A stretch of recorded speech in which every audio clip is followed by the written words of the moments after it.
एक बहुत अमीर आदमी ने एक भिखारी से पूछा, तुम तो इतने हट्टे कट्टे हो फिर भी भीख क्यों मांग रहे हो? भिखारी बोला, साहब मेरे पास महीनों से कोई काम धंधा नहीं है, अगर आप मुझे नौकरी दें तो मैं भीख मांगना छोड़ दूंगा। अमीर बोला, मैं नौकरी तो नहीं दे सकता, लेकिन तुम मेरे बिजनेस पार्टनर बन सकते हो।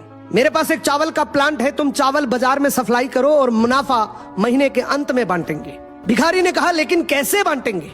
क्या मैं 20% लूंगा और आप 80%? अमीर बोला, मुझे सिर्फ 10% चाहिए, बाकी 90% तुम्हारा होगा, ताकि तुम जल्दी तरक्की कर सको। भिखारी ने जोरों से काम शुरू कर दिया। उम्दा चावल और सस्ते दामों से उसकी बिक्री बहुत बढ़ गई और उसे खूब मुनाफा हुआ। लेकिन जब मुनाफा बांटने का समय आया तो भिखारी ने सोचा, सारी मेहनत तो मैंने की है, तो अब अमीर आदमी को 10% क्यों दूं?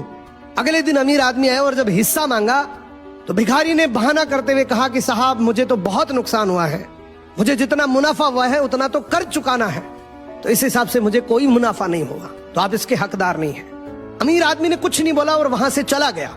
भिखारी बड़ा खुश हुआ, सोचा सारा प्रॉफिट मेरा हो गया। अब भिखारी उन पैसे से रोज मौज करे।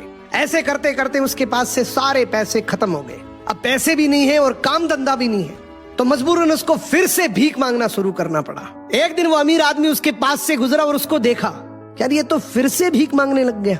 अमीर आदमी ने एक बहुत अच्छी बात बोली कि इस दुनिया में गरीब और अमीर आदमी जो होता है ना, उसमें सबसे बड़ा डिफरेंस होता है उसकी सोच का। एक रिच माइंडसेट हमेशा ये सोचता है कि मुझे भी प्रॉफिट हो जाए और मेरे साथ जो काम कर रहे हैं उनको भी प्रॉफिट हो जाए, लेकिन एक पुअर माइंडसेट हमेशा ये सोचता है कि जो भी प्रॉफिट हो सिर्फ मुझे ही हो।